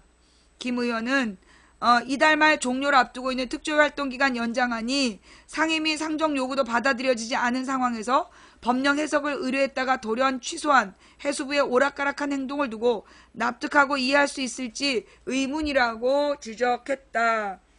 이거 되게 중요한 일을 밝혀낸 거야. 예, 굉장히 중요한 얘기예요, 이거. 여러분, 이 뉴스가요, 널리 알려져야 돼요. 지금 해수부가 이 특조위 활동 기한을 9월 30일까지라고 주장하는 정부의 해석이 틀렸다. 이미 법제처에서 여러 번 특별위원회가 구성된 날부터를 기산일로 한다라는 유권 해석을 했어. 그러니까 지금 해수부에서 문 닫고 나가라고 주장하는 건 법령 해석에 근거하지도 않고 자의적으로 해석한 막대먹은 막장짓이라는 매우 중요한 내용이에요. 그래서 지금 이 내용도요, 널리 알려주세요. 제가 볼 땐 이번 국정감사에서 국정원 댓글부대 이것도 다뤄야 돼요. 국정원 댓글부대 지금 다 승진하고 지금 업무 확장해서 여전히 국정원에서 있어. 지금도 댓글 써. 이거 어떡할 거냐고. 그 다음 지금 세월호 시한 연장 그리고 철저한 진상조사를 위해서 이거 연장해야 된다. 지금 내년 2월 가지고도 안 되고요. 이건 진상이 조사될 때까지 기한 연장해야 된다. 그리고 이 세 번째로 서별관 회의. 지금 현재 이 서별관에서 그동안 27조 원을 날렸어. 그리고 그 피해를 우리 국민들이 다 지금 받아야 되는 거야.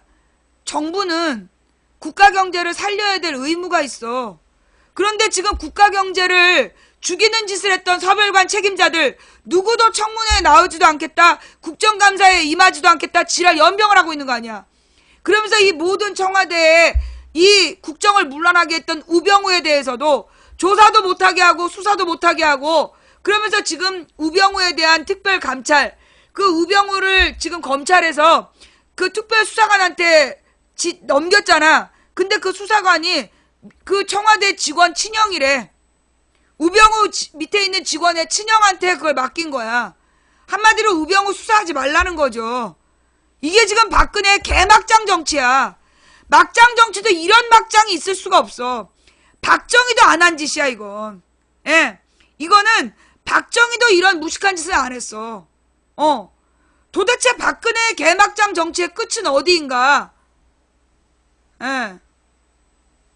자, 지금 해야 될 얘기는 너무 많지만 시간이 5시 15분이에요.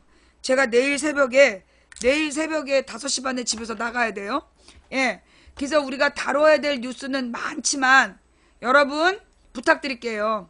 제가 내일 출국을 하지만요. 제가 텔레그램은 계속 켜놓을 거예요. 예. 제가 텔레그램은 계속 켜놓을 거기 때문에 여러분들이 그 텔레그램으로 국내 중요한 이슈들은 저한테 계속 보내실 수 있어요. 예. 그 국내 네티즌들의 흐름, 국내 정치인들의 어떤 모략, 이런 것들을 저한테 계속 뉴스로 보내주시면 제가 돌아다니면서도 인터넷은 되니까, 예, 돌아다니면서도 그 인터넷 뉴스를 텔레그램으로 들어가서 보면 되거든요. 그러니까 정확한 주소 링크해가지고요. 저한테 주요 뉴스들 보내주시면 돌아다니면서 그 뉴스들을 봤다가 그 아침 10시에 혹은 밤 10시에 망치 부인이 생방송을 하면서 그 부분에 대한 뉴욕 현지에서 보내드리는 수다방을 진행할 예정입니다. 예, 내일 출국해서요.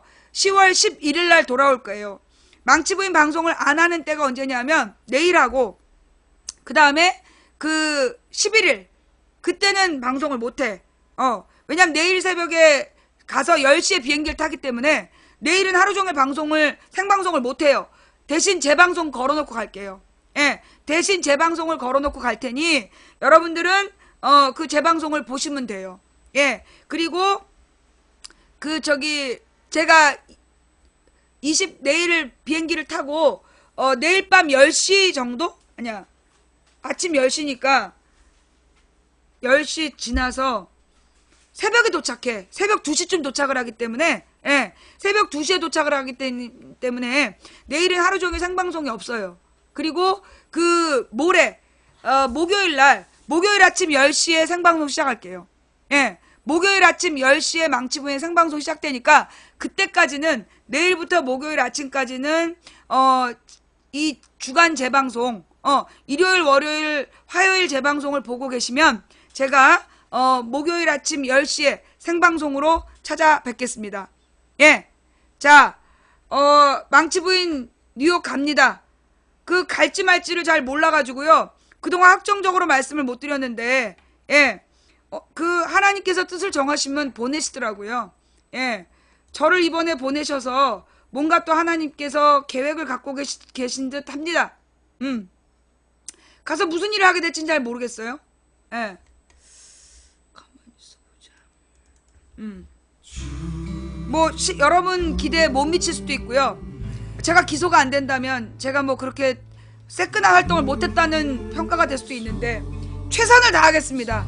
예, 최선을 다해서 망치 부인이 미국 가서 그 전 세계에 중요한 메시지를 전하는 그런 활동을 할 수 있도록 최선을 다해 보겠습니다.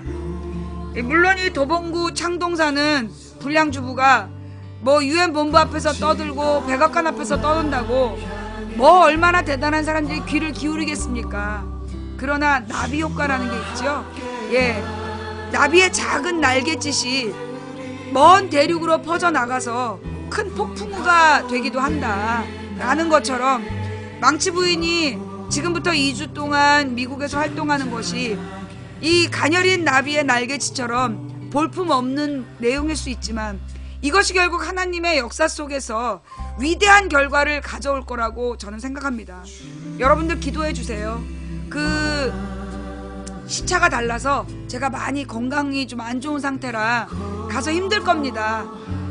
힘들어도 제가 제 힘으로 가면 못 가는 거지만 하나님께서 함께 하시면 제가 무사히 다녀올 수 있다라고 생각합니다. 여러분, 제가 멀리 있다고 한반도에서 무슨 일이 일어나는지 모를 거라고 걱정하지 마세요. 가서도 한반도를 위해서 열심히 기도할 겁니다. 그러니까 걱정하지 마시고요. 특히 요즘에 지진에 대한 공포가 되게 많아요. 여러분, 제가 그랬잖아요. 만약에 8.3 이상의 지진이 온다면 다 같이 죽는 거예요. 그때 뭐 무슨 라이프백 아무 소용 없어요. 예, 지금 필요한 건 8.3 지진이 올까봐 두려워하면서 살기보다 어느 순간 어떤 재앙으로 내 인생이 끝날지라도 내가 사랑하는 내 가족들에게 내가 너를 얼마나 사랑했는지 그것을 마지막으로 기억하게 하는 그런 활동들을 합시다. 그동안 화해 못한 사람들하고 화해하고 사랑한다는 말을 많이 못했던 가족들에게 사랑한다는 말을 많이 하면서 기다리시면 여러분 무사하실 거예요. 너무 걱정하지 마세요.